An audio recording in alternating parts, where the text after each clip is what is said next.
Hello, this is the Art and Education #7 with Michele, and we'll start the question and answer series.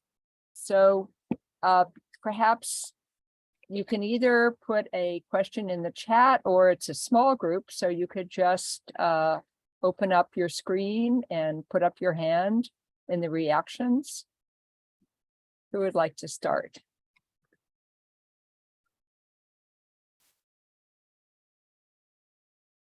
Michele, I have one question. You gave all these wonderful links to things that you're doing, and the project with your sister, the collaborative project with your sister with the plankton is amazing. How did the Gallery Route 1 show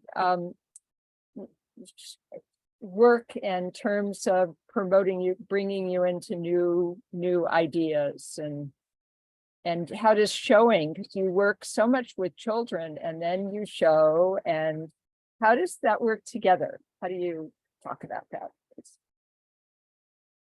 Yeah, the show at Gallery Route 1 was for me really the first attempt to visualize the complexity of the situation we are in. I wanted to do it because it has been on my mind so much, and I wanted to have the opportunity to do a participatory project in a gallery that was perfect.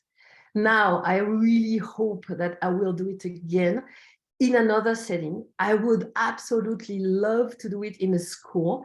And right now, I do not have something in place with Alliance for Youth Achievement, but it could be done. I'm not in the Bay Area presently. But yes, absolutely, this is something I can bring anywhere. So I would love to do it with kids. Aha, all right. We should look for some venues. Who else has a question?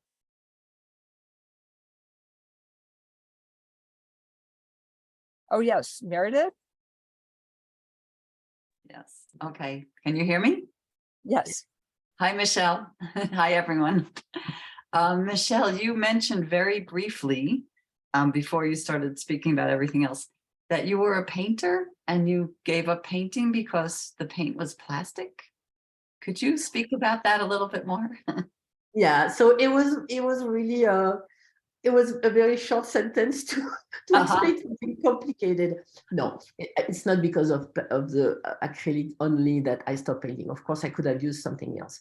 But I think what really pushed me to the point I am at now, and using only things I find, is also the building knowledge of the catastrophe we are in. It really pushed me to rethink about everything I was doing as an artist. And although the themes I was conveying through my paintings were about eco art, I mean, it was landscapes and the experiences of my family, going to the desert, and I was very emotional about them. This is very important to me. I thought, I was like, there's something missing, which is you're producing too much. Stop this, stop the production, stop this idea of accumulation, because of course you don't sell everything you make. And so, and the acrylic paint, I think, was a cherry on the cake, but I never looked back. I still love my paintings, but yeah. I'm very happy. And also because it's kind of like when I go in the desert, the sensation of going and say, okay, what am I going to do? And I look at the place, there is a freedom that is absolutely amazing. And so that's my new experience. Thank you. That's great. Yes. Manoush? Yes, thank you so much for wonderful and informative presentation, Michele. I learned a lot, and I'm thank you for sharing this methodology that you're using for your teaching, which is really informative and really helpful. I'm sure This is going to be very helpful for teachers who are concerned about how to active children's about these issues that is happening. It's very helpful, I think, for many educators. I hope they watch the video. So for my question was that can you share some of your experience of how students react with these topics? Like they are very serious and very sad. How do you see students through that, information that they receive, and what do they do? Have you heard anything, experience interesting that you want to share? I would love to hear actually that's a little bit of how students are interacting and doing, responding to your, teaching or things that they learn. Thank you. Thank you, Minush. Thank you. The thing I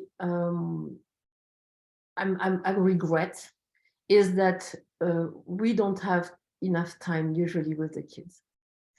So it takes time to talk about emotions and to really dive into this aspect of the situation we are in. And it needs to be there. We need to have the time when you bring something so complicated. So, okay, let's sit. That's why I'm doing it only, like, for example, the Climate College, I only do it in the setting of a summer camp where I know that we are not going to close everything and say, okay, we're done. And then, oh, they are alone. So this time is important, precious. And yes, it's important to listen to them and to see what is happening in their mind after that. Already, when I do it with adults, because I do it also in other settings, you can tell that sometimes the angst, it's like, oof, it's too much. And one thing happened, I can share last summer camp with the group of middle schoolers in East San Jose, underserved communities. At the end of the Climate College, they have to find a title. So you have to decide what is going to be the title for our collage. And they were discussing, and they were like, okay, so what? And they did a poll, so they had titles, and they were like crossing. And the title that got the most votes was "It's Our Fault." Oh. That was absolutely terrible. It was their choice, but we talked a little bit about this, and it's like, okay, this is a kind of dark, but it is true. But to choose that, true, it's not that simple. But that's what they chose as a title, and I was like, oof. We talked about it, and those are very interesting conversations. So yes, time is of essence in this. And unfortunately, how many times Marianne knows that. The people who teach in schools know that if it's not a summer camp, you're rushed. Yes. And climate change is the hope to teach this and to really understand and feel it and have this understanding with all what it takes, like the brain, the heart, and then the hands to do something anytime. Yeah. Yep. I also want to ask you, if you don't mind, and if it is not personal, it's up to you, but I know you so long, and I know that you have kids, and I really want to know how much of your knowledge has been impacted on their life. It would be nice also to hear, because I know you're an educator and you have kids and they're grown up. So can you also talk about it, if it is okay? Yes, of course. Yes, of course. So I'm the only artist in the family of scientists. Like I talked about my sister, who is a researcher in oceanography, and my dad was a geologist, my mom a biologist. The family is full of scientists. So I don't know my youngest where it took from, but I think everybody in the family inspired him to go in the outdoors and to spend a lot of time in the outdoors. It started when he was very small. Of course, we did it together, and it never left him. What I love is that now, and this is so beautiful. So it just started evolutionary biology at University of Arizona. And before I started this, he doesn't like me to talk too much about it, but he had a scientific paper published with a friend because they discovered a new species of scorpions. And they are working with an amazing professor at the California Academy of Science. And, you know, Harper, like very, I would say quietly, is following his path of loving the outdoors, loving nature, understanding it very, very well for his age. And I'm super happy for him. I think it's absolutely beautiful. And what I think we did together, so going in the outdoors was, of course, important, but the art, yes, it's there. It takes beautiful photos, beautiful videos. It draws in a magnificent way, and he's using his drawing in his papers and in the science he does. So it's great. It's absolutely beautiful to see.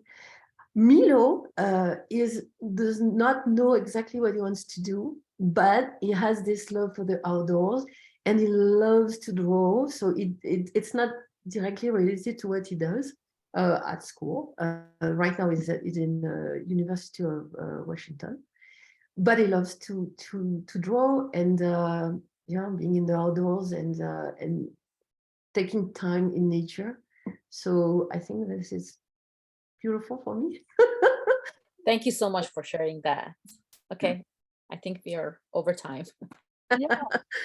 Okay, do we have any other questions? And I think we'll close if not. Well, this was wonderful. I hope we can get lots and lots of people to come and visit this. It's extremely beautiful. Let's give her a round of applause. So thank you very much. Thank you so much for the invitation. I hope it was not too long, but yes, No, there's a lot to say, and art and education is so important. So yes, yeah, thank you. want to honor your wonderful, wonderful, Thank you. important work. So thank you very much.